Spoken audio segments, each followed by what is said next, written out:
Coronavirus, la pandemia. ¿Cuáles son los síntomas? ¿Cómo se transmite?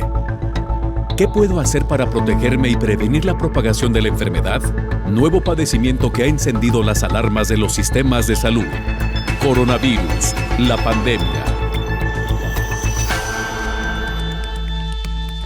¿Qué tal? ¿Cómo le va? Bienvenido a un programa más de Coronavirus, la pandemia. Le recordamos que este programa es una producción de la Universidad de Guadalajara que se transmite desde el foro de Canal 44 y que llega a México y a América Latina gracias a la señal de las televisoras públicas que se suman a esta emisión. Saludamos también con gusto a nuestra audiencia en Radio Universidad de Guadalajara y les invitamos para que se pongan en contacto con nosotros a través de nuestras cuentas institucionales en Twitter y Facebook, @Canal 44 TV o en WhatsApp al 33 22 42 06 90. Hoy continuaremos hablando de las comorbilidades en tiempos de COVID, pacientes que tienen alguna enfermedad asociada y que esto ha provocado o propicia que su estado agrave una vez que han contraído COVID-19. El coronavirus es 10 veces más mortal en personas con síndrome de Down, según un estudio del Instituto Superior de Sanidad. También le estaremos contando que los sistemas de salud deben responder a las necesidades particularmente de los adultos mayores, ya que desde que surgió este nuevo virus o este nuevo coronavirus, el SARS-CoV-2, se detectó que era especialmente letal en personas de avanzada edad. Y debaten las causas de muerte por COVID-19 en población con comorbilidades. Les decíamos, este es nuestro tema de hoy. Y tendremos reportes desde Italia y Washington. Nuestros compañeros reporteros estarán enlazando a este programa especial para presentarnos las novedades. Vamos directamente con nuestra pieza introductoria. Como todos los días, nuestra compañera Isaura López Villalobos nos cuenta ahora que personas que han perdido la vida por COVID-19 tenían más de 3 enfermedades crónicas como obesidad, hipertensión de tipo renal y cardíaco. El mundo llega a 35 millones de contagios por COVID-19, afectando más a quienes padecen enfermedades crónicas como hipertensión, diabetes, cardiopatías, accidente cerebrovascular, afecciones respiratorias y cáncer. De acuerdo a un estudio de la Organización Panamericana de la Salud, muestra que en China, donde surgió el nuevo coronavirus, 3 de cada 10 personas con cáncer contagiado murió, comparado con el resto de la población que alcanza a un 2%. Asimismo, se muestra que las personas con diabetes tienen 2 veces más riesgo para tener una enfermedad severa o morir por COVID-19. El informe de la OPS advierte que en América 1 de cada 4 personas corre el riesgo de morir por COVID-19 por tener enfermedades no transmisibles subyacentes. 1.200.000 personas viven con cáncer y 62 millones con diabetes. Una persona infectada por COVID-19 puede infectar a 2 o 3 más, y si ésta tiene enfermedades crónicas, corre el riesgo mayor de enfermar grave y más probabilidad de morir por COVID-19. La Clínica Mayo señala que los síntomas de COVID-19 pueden variar en las personas. El peligro puede aumentar en mayores y en cualquier edad con problemas de salud grave. Cardíacas, pulmonares, sistema inmunitario debilitado, obesidad extrema o diabetes, por mencionar. Se indica que en los Estados Unidos cerca de un 80% de las muertes por COVID-19 ha sido entre las personas de 65 años y mayores. Los riesgos son aún más altos para cuando tienen afecciones de salud. En quienes tienen problemas pulmonares como enfermedad pulmonar obstructiva crónica, cáncer de pulmón, asma, fibrosis quística y fibrosis pulmonar, y personas con problemas cardíacos, diabetes y obesidad. A la fecha, en el mundo, 1.035.853 personas han perdido la vida. Un porcentaje alto tenía múltiples enfermedades crónicas a la vez, esto es, que tenían entre 2 o 5 padecimientos como diabetes, EPOC, hipertensión, enfermedad cardíaca, insuficiencia renal crónica y tabaquismo.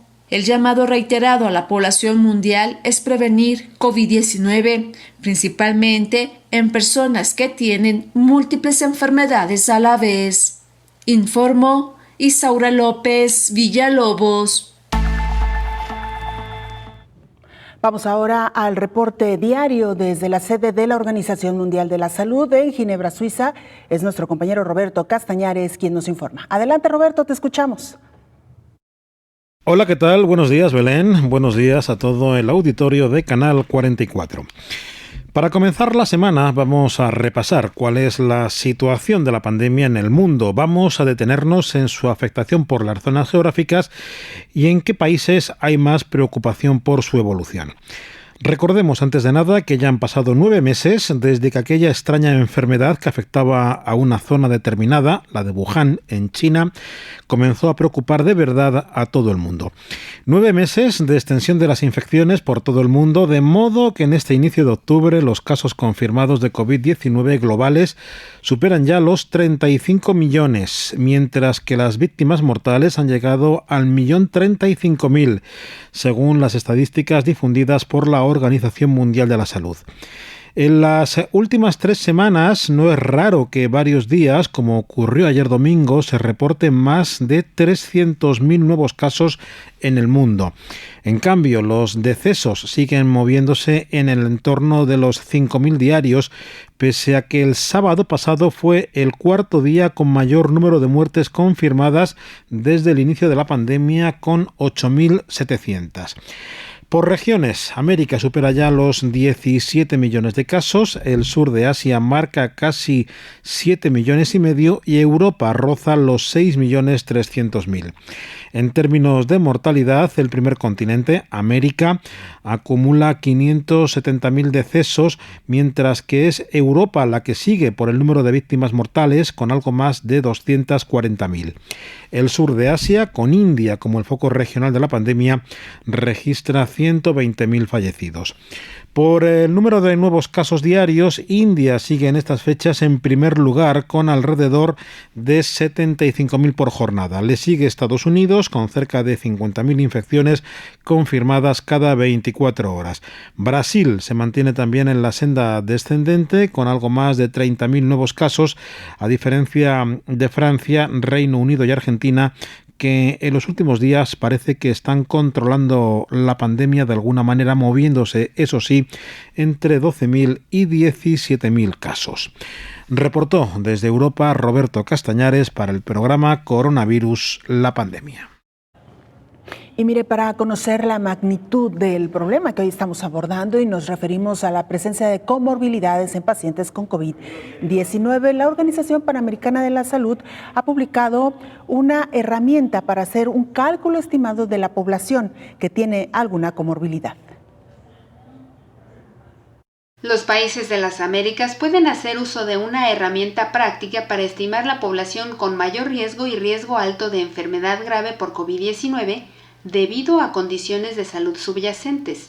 Se sabe que el riesgo de COVID-19 grave si una persona se infecta es mayor en la población de edad avanzada y en aquellos con condiciones de salud subyacentes. La herramienta permite a los países estimar el porcentaje de la población sin condiciones, una condición y múltiples condiciones por rangos etarios de 5 años, señala la guía publicada por la Organización Panamericana de la Salud. Los elementos clave de esta herramienta son los siguientes: número y porcentaje con mayor riesgo por grupos de edad de 10 años, gráficos para visualizar los números con mayor riesgo, cálculo de la prevalencia de condiciones subyacentes, multimorbilidad entre aquellos con una o más condiciones, índices de hospitalización por infección y proporción de población en riesgo estandarizada por edad, informó Elizabeth Ortiz. Bueno, pues ahí está esta herramienta publicada por la Organización Panamericana de la Salud respecto al cálculo de población con alguna comorbilidad, que es el tema que hoy estamos abordando y al que le queremos invitar para que se sume y participe con sus comentarios y opiniones en @Canal 44 TV en Twitter y Facebook, y también en WhatsApp en el 33 22 420690. Ya está con nosotros en esta mesa de trabajo el infectólogo Héctor Raúl Pérez Gómez. Doctor, bienvenido. Hola Belén, buen día, qué gusto saludarte. Igualmente, doctor, feliz inicio de semana y bueno, me parece que sería oportuno, doctor, si le parece, iniciar con una noticia que pues causó de todo tipo de reacciones, ¿no? La confirmación de que el presidente de Estados Unidos, Donald Trump, y su esposa Melania Trump dieron positivo a COVID-19. Lo que ha llamado la atención, doctor, es un poco el tratamiento al que han sido sometidos particularmente el presidente estadounidense, porque aunque se dice que su estado no es grave, sin embargo los procedimientos atienden más bien a un caso grave, doctor. Bueno, efectivamente, particularmente llama la atención lo relativo a Remdesivir. Si realmente viene recibiendo Remdesivir, uno asume que se trata de un caso grave, porque los ensayos clínicos utilizando Remdesivir fueron para pacientes graves. Y el otro punto es que se trata de un fármaco intravenoso que, de acuerdo a sugerencias de la FDA, se debe utilizar en pacientes hospitalizados graves. Y cuando hablamos de pacientes graves, hablamos de pacientes que tienen mucho compromiso respiratorio. Y esa situación entonces pues nos lleva a esa reflexión de si se encuentra grave, cuál será el pronóstico. Pero por otro lado, también lleva a otra reflexión, y perdón, la he estado pensando en las últimas horas. El hecho de que prácticamente el resto del mundo no está teniendo acceso a Remdesivir, salvo a través de protocolos clínicos de investigación.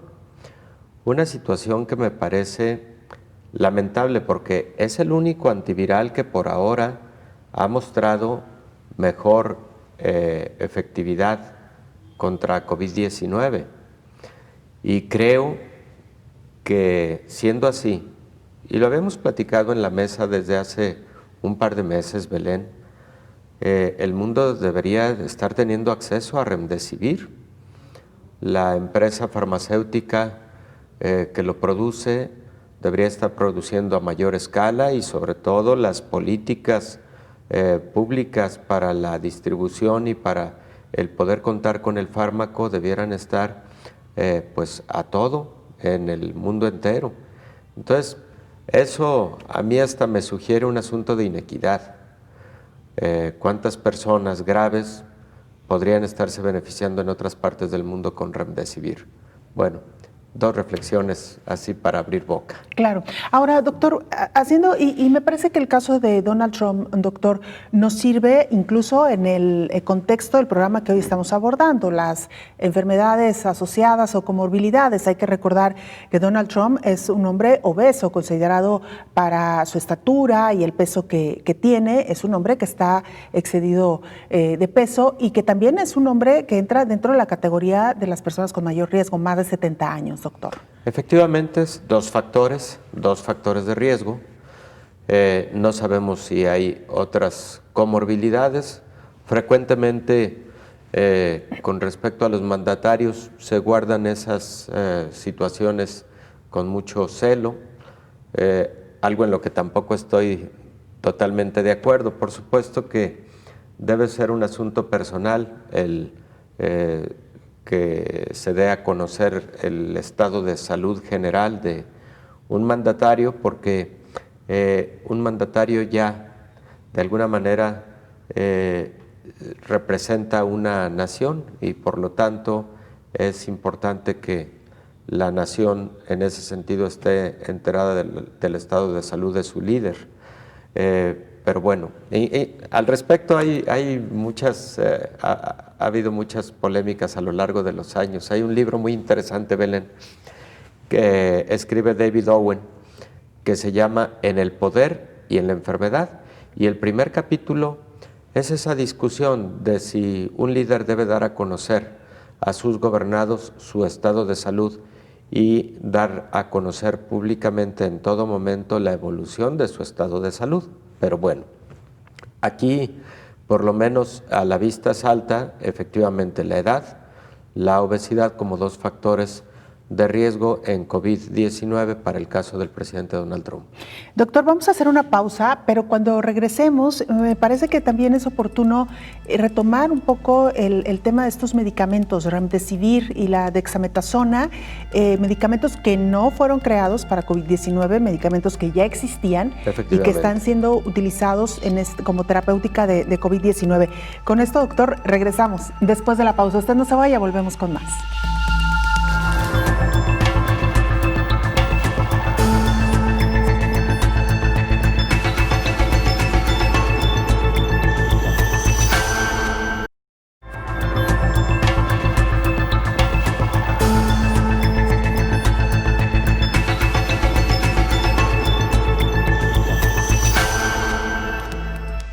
Y se lo comentábamos ya utilizando como ejemplo el caso del presidente de Estados Unidos, Donald Trump, por si usted se desconectó durante el fin de semana y no estuvo pendiente de las noticias. El mandatario estadounidense dio positivo a COVID-19 y durante el fin de semana se conocieron algunos detalles de cuál ha sido el tratamiento. Y mire, precisamente se sabe que el riesgo de COVID-19 es mucho más potencial de agravar si se trata de una persona de edad avanzada y en aquellos con condiciones de salud subyacentes. En la región de las Américas, el 30% de las personas corre el riesgo de enfermar de coronavirus debido a su precaria condición de salud. En las Américas hay 43 millones de personas en alto riesgo, lo que significa que podrían requerir hospitalización debido a sus condiciones de salud. Y dentro de este grupo, los hombres tienen el doble de probabilidades que las mujeres de agravarse al contagiarse de COVID-19. También las personas mayores de 65 años corren un mayor riesgo de contraer enfermedades más graves, ya que la probabilidad de desarrollar múltiples condiciones de salud aumenta con la edad. De acuerdo a un artículo publicado por The British Medical Journal, existe evidencia creciente que indica que la obesidad es un factor de riesgo independiente para enfermedades graves y muerte por COVID. En el Reino Unido, una investigación reveló que el 44% de quienes estaban hospitalizados tenían sobrepeso y 34% eran obesos, informó Rocío López Fonseca. Y los sistemas de salud en el mundo deben responder a las necesidades, particularmente de los adultos mayores.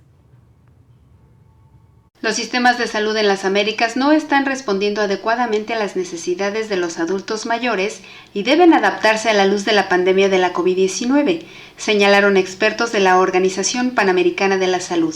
Los mayores de 80 años están muriendo a una tasa 5 veces mayor que la media. El informe de las Naciones Unidas titulado El impacto de la COVID-19 en las personas mayores sugiere que esto puede ser debido a condiciones subyacentes que afectan a 66% de las personas mayores de 70 años. Este también es el caso de las Américas, donde la mayoría de las muertes por la COVID-19 ocurren en personas de más de 70 años. Incluso antes de la COVID-19, más del 50% de las poblaciones mayores en algunos países de ingresos bajos y medianos carecían de acceso a algunos servicios de salud esenciales, un problema que la pandemia ha exacerbado. América Latina y el Caribe es la segunda región de más rápido crecimiento en términos del número de personas de más de 60 años. Sin embargo, el aumento de la esperanza de vida no se traduce en una calidad de vida. Brasil informó que 76% de las muertes relacionadas con COVID durante febrero y septiembre del 2020 se dieron en esta población. En Perú, las personas mayores de 70 años tuvieron las tasas más altas de mortalidad. Las estimaciones en Canadá muestran que más del 80% de las muertes por COVID se han producido en residencias o centros de atención a largo plazo, informó Elizabeth Ortiz. Y mire, la condición de síndrome de Down, que no puede ser considerada como una enfermedad, pero sí con una condición particular de las personas que nacen con este síndrome, puede ser hasta 10 veces mayor que la registrada en la población general. Me refiero a la tasa de mortalidad en caso de que una persona con síndrome de Down contraiga COVID-19. La mortalidad por COVID-19 entre las personas con síndrome de Down podría ser hasta 10 veces mayor que la de la población general. Fue la conclusión a la que llegaron investigadores del Instituto Superior de Sanidad, que junto con los de la Universidad Católica Campus de Roma, analizaron los gráficos en un determinado periodo de tiempo, identificando 16 muertes en personas con síndrome de Down, Personas más jóvenes que los que no tenían síndrome murieron con COVID-19 y con un mayor riesgo de complicaciones no respiratorias como la sepsis. El estudio fue publicado en el American Journal of Medical Genetics. Esta investigación se asemeja a las conclusiones de otro estudio retrospectivo realizado en los Estados Unidos sobre los pacientes hospitalizados con COVID-19, que describió un aumento de 9 veces el porcentaje esperado de pacientes con el síndrome hospitalizados en comparación con la población general. Estos pacientes son más susceptibles a las infecciones, experimentan un envejecimiento prematuro de múltiples órganos y sistemas, desarrollan un amplio espectro de comorbilidades, incluyendo endocrinopatías, enfermedades neurológicas, reumáticas y musculoesqueléticas. Además, suelen tener varias anomalías anatómicas de las vías respiratorias superiores, que aumentan la probabilidad de que se obstruyan las mismas vías respiratorias, condición que puede predisponer a la hipertensión pulmonar y la falta de aire, lo que a su vez puede aumentar la gravedad de la infección por COVID. Informó Rocío López Fonseca. Gracias, Rocío López, por este reporte. Doctor Héctor Raúl Pérez Gómez, justo uno de los aspectos que abordamos en el programa de hoy, las personas que tienen alguna comorbilidad o alguna condición especial. Nos referimos entre este gran abanico al síndrome de Down. ¿Por qué las personas con síndrome de Down son más susceptibles a enfermar de manera grave, doctor? Bueno, lo decía en su nota Rocío López, el tener particularmente alteraciones congénitas de diversos órganos y sistemas, principalmente del aparato cardiovascular y respiratorio.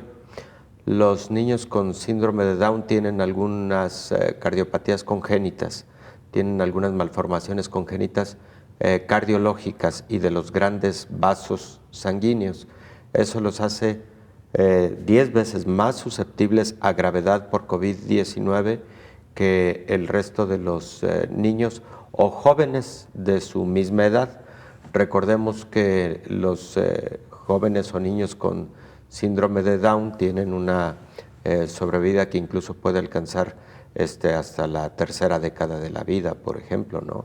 De tal suerte que esas alteraciones, como lo es para otras personas con cardiopatías congénitas o de cualquier naturaleza, les genera mayor riesgo de gravedad particularmente y de estado crítico que puede requerir incluso intubación endotraqueal en presencia de COVID-19. Doctor, ¿se sabe si, por ejemplo, la población infantil, hemos hablado también constantemente de cómo los niños reaccionan ante COVID-19, ¿qué se sabe en el caso de niños con síndrome de Down? ¿Tienen esta misma resistencia, doctor? Fíjate que no lo podría contestar categóricamente porque no he visto una publicación a la fecha que me ayude a responderlo. Hipotéticamente no tendrían la misma capacidad de defenderse inmunológicamente porque lo que sí está demostrado es que en niños con síndrome de Down son más frecuentes las infecciones respiratorias que en niños de su misma edad, pero ahí hay alteraciones de orden anatómico y sobre todo del funcionamiento de las células del endotelio respiratorio o del epitelio respiratorio, que son células que tienen unas cilios, son vellosidades, pequeñas vellosidades que ayudan a mantener limpio el árbol respiratorio, y se sabe que existen alteraciones en la movilidad de los cilios de estas células en niños con Down, también en otros grupos de pacientes con alteraciones congénitas como el síndrome de Cartagener, en donde el paciente, el pequeño, tiene lo que se llama situs inversus, es decir, los órganos invertidos. El corazón del lado derecho en lugar del lado izquierdo, el hígado del lado izquierdo en lugar del lado derecho, pero además tienen trastornos ciliares. Estos niños y jóvenes tienen mayor riesgo de enfermedades respiratorias por disfunción ciliar de estas células. Entonces, pero responderte categóricamente a la pregunta de si otro tipo de alteraciones inmunológicas los hace defenderse con menos eficiencia contra COVID-19, como ocurre con la mayor parte de los niños, pues habría que buscar si está estudiado al respecto, Belén. Doctor, ¿qué pasa con los pacientes que tienen comorbilidades? Y a mí me gustaría, porque lo hemos abordado en diferentes programas, doctor, las comorbilidades versus COVID-19, pero me parece que lo que nos ha dejado como enseñanza este virus es que no hay nada escrito. Hablamos de grupos de mayor riesgo, pero hemos visto personas que están dentro de estos grupos que se recuperan de COVID-19. Y quisiera muy brevemente poner 2 ejemplos muy recientes, doctor. El caso de una anciana mayor de 100 años que se recuperó de COVID-19 en un hospital de Jalisco, en México. El caso de quien fue considerado en su momento el hombre más obeso del mundo, quien actualmente pesa 200 kilogramos, él llegó a pesar casi 600, ahorita ya está en 200.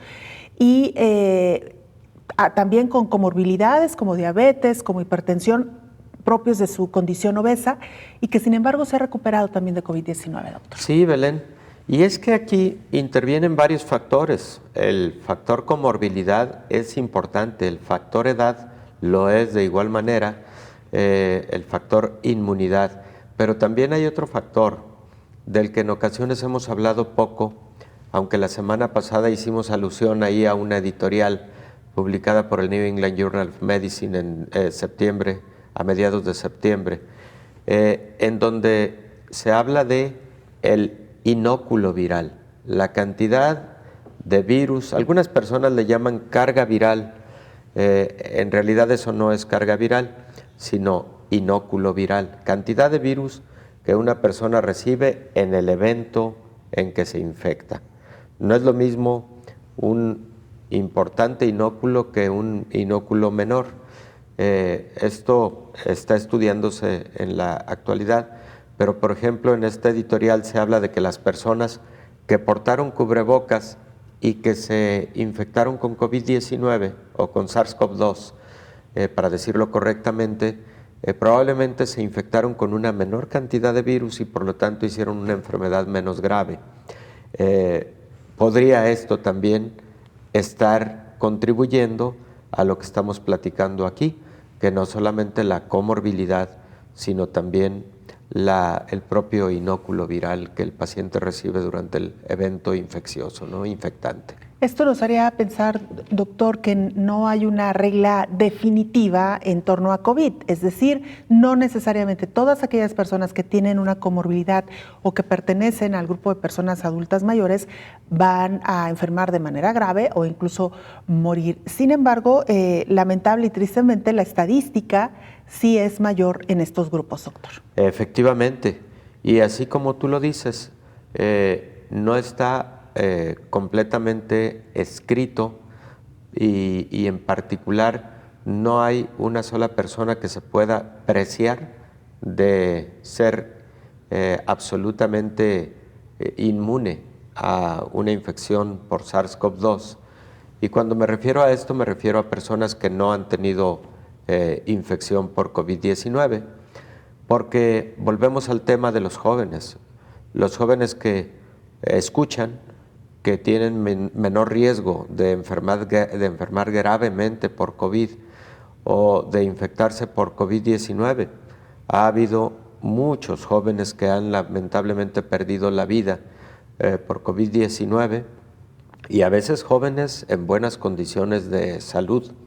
Por supuesto que los ha habido jóvenes con comorbilidades de igual manera. Y retomo el comentario de Elizabeth Ortiz en una de sus cápsulas, en donde nos habla de la alta frecuencia de comorbilidades en Latinoamérica, incluso en niños y jóvenes. Baste con decir que para el caso de México, lamentablemente es el país con mayor obesidad infantil, con una prevalencia de mayor obesidad infantil. Y en los jóvenes este es un aspecto también muy lamentable en muchos países de América Latina. Hasta un 40% de sobrepeso y obesidad de personas jóvenes en América Latina que podrían generar predisposición a enfermedad grave por COVID-19. Pues bueno, doctor, una condición que nos pone también en un riesgo alto como población ante este nuevo coronavirus. Doctor, vamos a hacer una pausa, regresamos con mucha más información. Usted no se vaya, está en Coronavirus, la pandemia.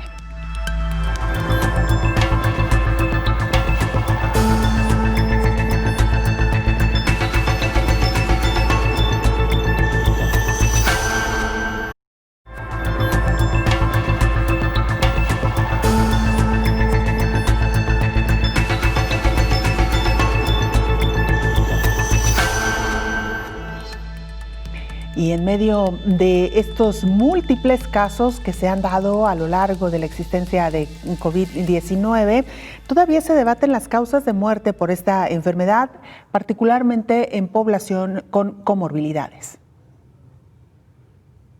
En el país, que tiene 7.3 millones de casos acumulados de COVID-19 y más de 208,000 defunciones a causa del virus SARS-CoV-2, hubo un debate sobre las causas de muerte y las múltiples comorbilidades de los pacientes en Estados Unidos. El 30 de septiembre, los Centros para el Control y Prevención de Enfermedades de la Unión Americana publicaron que en el 6% de las muertes de la COVID-19 fue la única causa señalada. Para los decesos con enfermedades además de la COVID, en promedio hubo 2.6 afecciones o causas adicionales en esas muertes. Entonces, varios actores de la comunidad interpretaron que el organismo solo atribuye al coronavirus el 6% de las muertes. Sin embargo, Anthony Fauci, el epidemiólogo de la Casa Blanca, aclaró que todas las personas que murieron por el nuevo coronavirus, solo un porcentaje tenía exclusivamente la COVID. Por otra parte, el análisis de los CDC indica que la incidencia del COVID en el periodo de junio al mes de agosto fue más alta en personas de 20 a 29 años, que representan el 20% de todos los confirmados. Así que es probable que los adultos más jóvenes contribuyan a la transmisión comunitaria de la enfermedad. Los aumentos de los casos positivos entre adultos de los 20 a 39 años precedieron al repunte entre los mayores de 60 años en un lapso de 4 a 15 días. Por ello, se necesita un estricto cumplimiento de las estrategias de mitigación de la comunidad y los comportamientos preventivos de los adultos más jóvenes para reducir la infección con mayor riesgo de enfermedad grave, informó Elizabeth Ortiz. Y mire, así como le hemos dado a conocer países que lamentablemente han entrado en nuevas fases de recontagios entre su población en condiciones realmente críticas, incluso hasta peores de la primera ola o de la primera fase que vivieron con COVID-19, hay otros países que han sido identificados como un ejemplo de lo que ha sido el buen manejo de esta pandemia. Y si bien Italia al inicio de la pandemia registró números realmente preocupantes y una condición que alarmó al mundo, hoy por hoy pareciera que su condición es distinta. Ya nos lo contará Virginia Abrero, corresponsal de la agencia EFE en Italia, quien está en la línea telefónica y a quien saludamos con mucho gusto. Virginia, adelante con la información. Sí, hola, buenas tardes. Sí, como bien decís, Italia fue el país más golpeado de Europa en la primera ola y ahora mantiene por el momento unas cifras de contagios muy por debajo de países de su entorno como Francia o España. Y la explicación no se debe a un solo factor. Hubo una reapertura gradual después de los meses de confinamiento. Se realizan pruebas en lugares estratégicos como aeropuertos o puertos y también hay un buen rastreo de contactos. Estas son algunas de las claves de lo que se está llamando el milagro italiano. Pero los nuevos casos han ido creciendo en Italia de manera constante, aunque lenta. Para que nos hagamos una idea, Italia ha tenido la última semana unos 1.600, 1.700, 1.800 casos diarios, hasta que hace unos pocos días dio un salto a los 2.500 y ahora ya estamos en los datos últimos de ayer son 2.800 y esto ha hecho saltar todas las alarmas. El gobierno, sin embargo, evita hacer cualquier tipo de declaración triunfalista y no deja de advertir que no se debe bajar la guardia. Y entonces, aunque la situación siga siendo mejor que otros países vecinos, se están tomando medidas. Varias regiones, por ejemplo la del Lazio, que es la capital de Roma, en el centro del país, ya han decretado que se use la mascarilla en todo momento, incluso en espacios abiertos. Y sigue habiendo países a los cuyos ciudadanos no pueden viajar a Italia y otros de la Unión Europea cuyos ciudadanos deben someterse a un test a su llegada a Roma, por ejemplo los españoles. Pero el gobierno de Conte va más allá y hoy se espera que apruebe por la noche un decreto para introducir nuevas medidas que prevé la obligación de llevar mascarillas siempre de día y de noche en todo el país, y además se prohibirá que las regiones puedan emitir ordenanzas menos restrictivas de la línea que imponga el Gobierno. Este decreto que aprobará el Consejo de Ministros mañana será presentado en el Parlamento, donde también se pedirá la prolongación del estado de emergencia hasta el 31 de enero del 2021, ya que la actual vence el 15 de octubre. Este instrumento permitirá al Ejecutivo emitir decretos y ordenar medidas rápidamente y sin trabas en caso de necesidad. Para que os hagáis una idea, se decretó el primer estado de emergencia el 31 de enero, entonces ahora cuando se prolongue se ampliará hasta el 31 de enero del año que viene, o sea, un año completo. Las medidas de un nuevo decreto que se espera, como digo, son la mascarilla a todas horas. Se habla también de cerrar los locales nocturnos a las 11 de la noche para frenar la vida nocturna y, ciertas limitaciones en el aforo de lugares de entretenimiento y demás. Tanto el ministro Conte como otros miembros del gabinete excluyen que haya nuevos cierres, nuevos confinamientos, pero advierten que para ello hay que cumplir las reglas. Esto es lo que os puedo contar por ahora. Claro, Virginia, siendo Italia un país de una demanda muy importante en cuanto a turismo, ¿cómo se ha comportado en las últimas semanas? ¿Se han reabierto ya los lugares turísticos? ¿Qué pasa con las fronteras, por ejemplo? Bueno, sí, en los lugares turísticos, después de los meses de confinamiento de marzo, abril y mayo, en junio empezó a abrir todo de manera gradual. Italia mantiene una lista de 13 países que no pueden venir, la gente no puede venir a Italia. Son unos cuantos países, entre ellos hay algunos de Latinoamérica. Luego hay países de la Unión Europea que se consideran de riesgo, como estamos España, Malta, Grecia, Croacia y ahora también Francia, que cuando la gente llega a Italia, al aeropuerto debe realizarse un test de detección del coronavirus. En caso de ser positivo hay que hacer una cuarentena. Los turistas han vuelto desde mayo, desde junio han empezado a regresar a Roma. Los lugares están abiertos ya. Por supuesto no hay las mismas cifras que había antes de la pandemia. Y en todas partes hay, digamos, cuotas. Ya no se puede entrar en grandes grupos. Hay entradas por horas o lo que sea. Hay limitaciones en todas partes. Claro. Virginia, pues es un gusto escuchar que efectivamente han tomado un control sobre esta pandemia, como tú bien dices, no hay que echar las campanas al vuelo, y es un gusto oír también que aunque conservan todavía relativamente una mejor condición respecto a sus países vecinos, no han bajado la guardia y por el contrario van a reforzar estas medidas de seguridad, lo cual pues habla de que no quieren que de nueva cuenta estos casos se disparen. Así que Virginia, gracias por la información, tendremos oportunidad de hablar contigo de nueva cuenta en otra ocasión. Muchas gracias a vosotros, hasta luego. Gracias, es Virginia Hebrero, corresponsal de la agencia EFE en Italia. Siempre, doctor, recordamos con mucho gusto Virginia, sin duda de las primeras responsales que estuvieron presentes acá en coronavirus e incluso de las que nos daba muchas primicias que luego llegaban a América Latina, pero que sin duda alguna pudimos estar muy pendientes de lo que pasaba en Italia en aquellos momentos álgidos cuando pues Virginia hizo una estupenda cobertura. Doctor, antes de continuar con el tema, y se lo proponía en la pausa, abrir un pequeño paréntesis porque yo creo que vale la pena también hablar de otras cosas que suceden en el mundo en medio de la medicina y que son importantes. Claro. El premio Nobel a los 3 científicos, a los 3 médicos que descubrieron el virus de la hepatitis C, doctor. ¿Cómo no? Indudablemente muy merecido. El fin de semana el Instituto Karolinska hace el formal anuncio a 3 grandes científicos, Houghton, que es británico, Rice y Alter, que son norteamericanos y que son los virólogos que descubren o describen el virus de la hepatitis C. Hasta 1988, Belén, y recuerdo muy bien los acontecimientos y en un momento te digo por qué motivo. Hasta 1988 conocíamos perfectamente bien al virus de la hepatitis A y el virus de la hepatitis B. Luego había un sinnúmero de pacientes con hepatitis pero que no podían diagnosticarse ni como A ni como B, porque las pruebas de laboratorio eran negativas, y entonces se clasificaban como hepatitis no A, no B, no había otra manera de clasificarlos. El problema más importante es que no existía un tratamiento específico para estos pacientes con hepatitis no A, no B.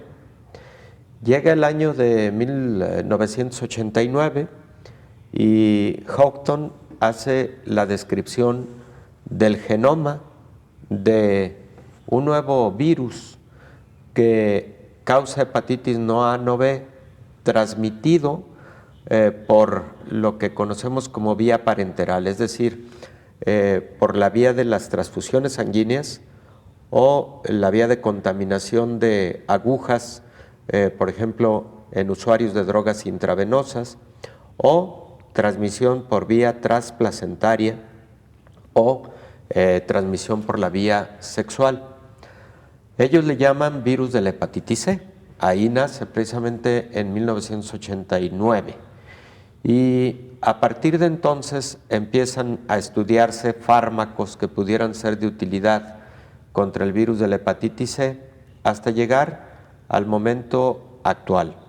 En el momento actual existen fármacos conocidos como de acción antiviral directa contra el virus de la hepatitis C que está logrando la curación hasta del 96% de los pacientes. Luego, el virus de la hepatitis C se describió que tenía 6 genotipos que se comportan de manera diferente. Algunos de ellos, sobre todo el tipo 1, genera enfermedad más rápida y genera cirrosis y hepatocarcinoma de forma más rápida. Se clasificó luego el virus como componente o como un virus perteneciente a la familia Flaviviridae, la misma en donde está el virus del dengue y en donde está el virus de la fiebre amarilla. Y lamentablemente el problema que sí se sigue teniendo a la fecha es no contar con una vacuna contra el virus de la hepatitis C. Es un virus que escapa mucho al sistema inmunológico y por lo tanto los esfuerzos para el desarrollo de una vacuna han sido todavía limitados. Pero tratamientos contra el virus se han desarrollado, están en uso en todo el mundo en este momento y derivado de todo esto se han salvado millones de vidas, pues gracias al descubrimiento de Alter, Rice y Houghton, que reciben el Premio Nobel de Medicina y que me parece que es muy, muy merecido. Ya quien había descubierto el virus de la hepatitis B en 1965 había recibido el Premio Nobel de Medicina también. El impacto fue igual. Fue el doctor Blomberg, que fue quien describe este virus, el virus de la hepatitis B. Bueno, pues ahora estos 3 científicos, y a mí particularmente me da mucho gusto por ellos. La importancia de conocer, como usted dice, doctor, el genoma, porque con base en ello se amplían las posibilidades de encontrar o un fármaco o una vacuna o un tratamiento ya específico para dicha enfermedad. Qué apasionante, sin duda alguna, el tema, doctor, y más explicado por un infectólogo. Bueno, y además un apasionado, usted me decía, del tema, sin duda alguna, tiene Belén, mucha relevancia. En el desarrollo de fármacos hace varios años, cuando interferones y ribavirina eran el estándar terapéutico y sobre todo un nuevo tipo de interferones conocidos como interferones pegilados, tuve la oportunidad de participar en muchos de los ensayos clínicos. Así es que fue un tema y es un tema apasionante para mí, hepatitis C. Bueno, regresamos con esto y con más, doctor. Vamos ya a nuestra última pausa, regresamos con más del programa Coronavirus, la pandemia.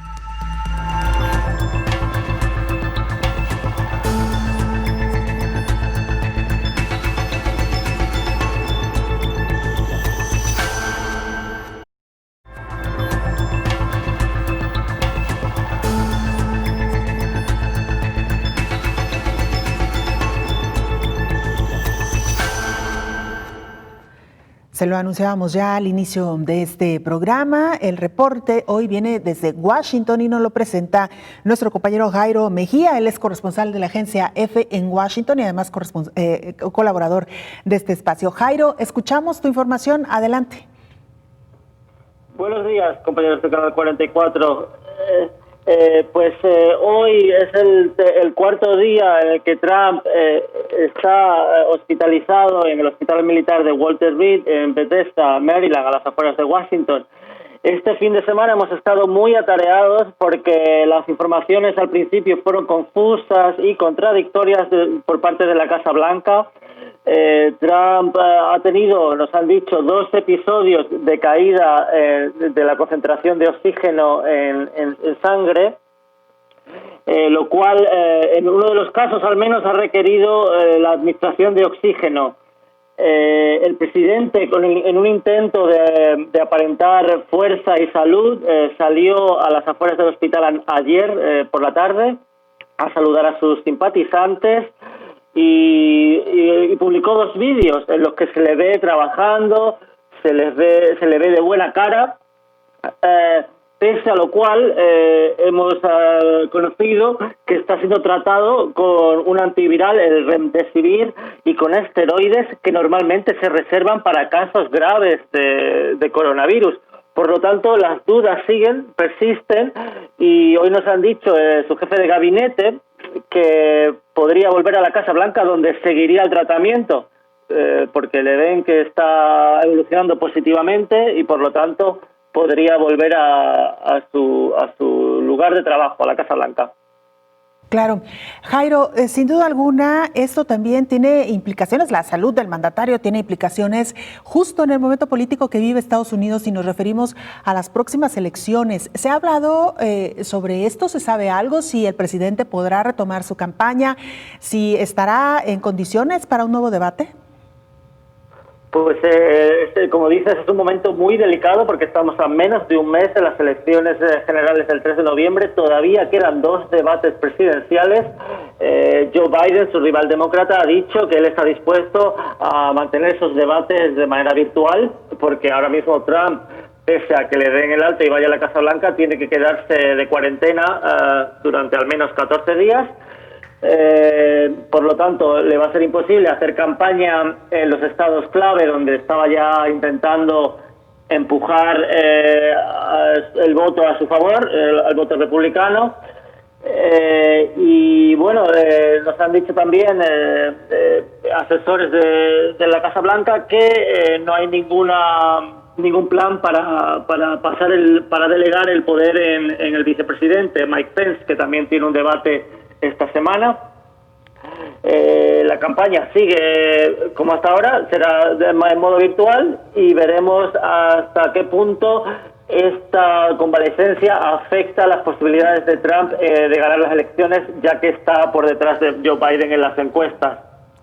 Muy bien, Jairo Mejía, corresponsal de la agencia EFE en Washington. Gracias por esta información muy oportuna y actual. Gracias. Muchas gracias a vosotros.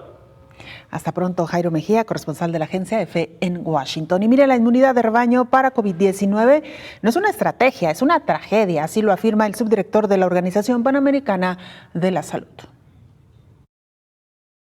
Dejar que las personas contraigan la COVID-19 para conseguir la inmunidad de rebaño no es una estrategia, es una tragedia, aseveró el subdirector de la Organización Panamericana de la Salud, Jarbas Barbosa. El funcionario advirtió que la mortalidad que se puede producir al intentar esa inmunidad comunitaria es muy elevada, sobre todo entre los adultos mayores o de las personas con alguna comorbilidad.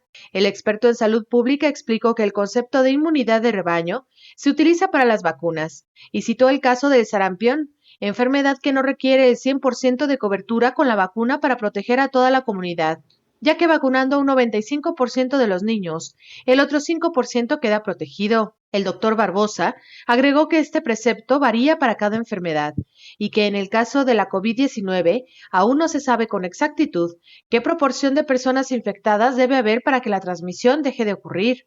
Reiteró que no se cuenta todavía con esa información. Tampoco se sabe si se puede presentar una segunda infección después de algunas semanas o meses, ni se sabe cuánto tiempo puede durar la protección después de haber tenido la enfermedad, informó Rocío López Fonseca.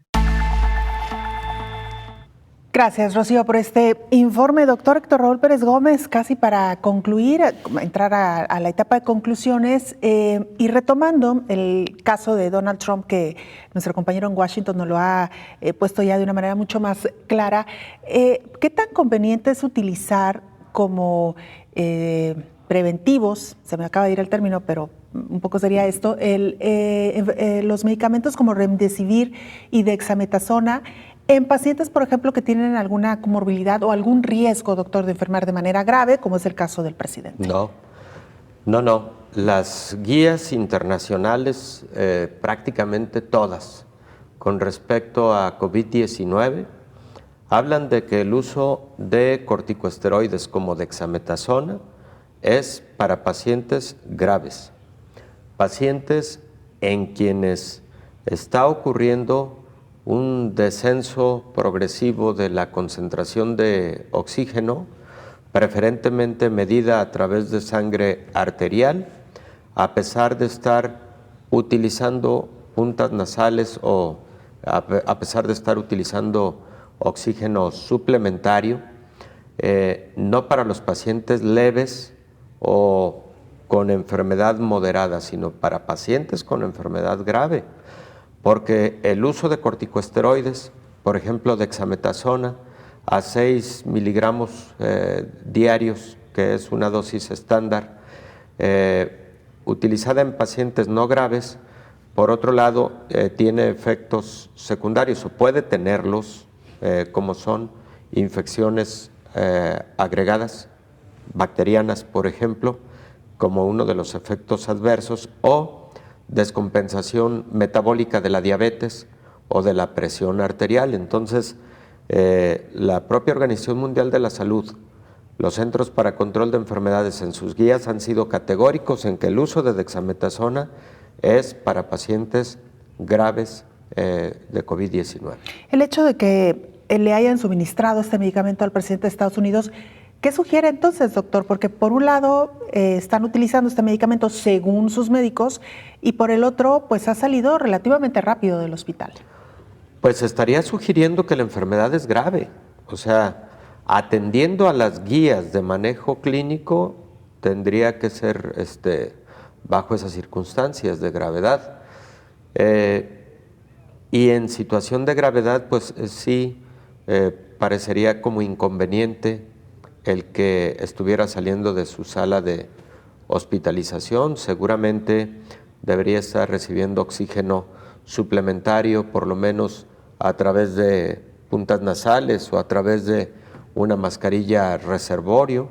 Escuchamos que al parecer ha tenido 2 episodios de desaturación de oxígeno, pero también por otro lado escuchamos sobre la posibilidad de que fuera a Casa Blanca para continuar su manejo. Digo, yo no tengo la menor duda de que en Casa Blanca exista una sala incluso de terapia intensiva con todas las medidas de atención, ¿no?, para el mandatario de los Estados Unidos, pero está en uno de los mejores hospitales de los Estados Unidos, está en el Hospital Militar Walter Reed en Bethesda, Maryland, que es uno de los mejores del mundo y en donde se han atendido muchos presidentes de los Estados Unidos.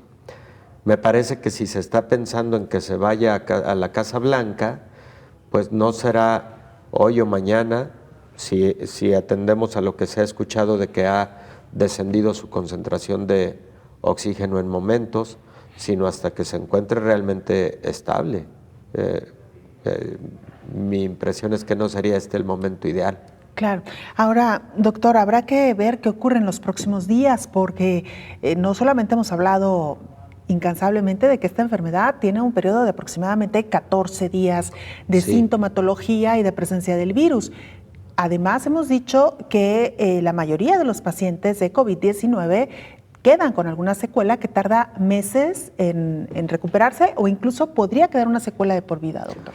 Sí, esa es otra situación que seguramente su equipo médico deberá estar valorando, el riesgo de secuelas a mediano o largo plazo Y efectivamente, el momento en el que ya no exista riesgo de que él transmita enfermedad a colaboradores, seguramente debe cumplir con su periodo de aislamiento, que dicho sea de paso, si se encuentra grave, el periodo de aislamiento debe ser de 20 días a partir de iniciados los síntomas, siempre y cuando hayan transcurrido 24 horas sin tos y sin fiebre. Y si la enfermedad es leve, entonces ese periodo de aislamiento es de 10 días. Así son las guías publicadas por los propios Centros para Control de Enfermedades y Prevención de Atlanta, es decir, las guías de los Estados Unidos. Del propio país del presidente. País. Así es. Doctor, llegamos al final de este espacio. Muchas gracias por habernos acompañado. Gracias, Belén. Nosotros nos despedimos, la invitamos para que nos sintonice en el siguiente programa de Coronavirus, la pandemia. Hasta entonces. Coronavirus, la pandemia.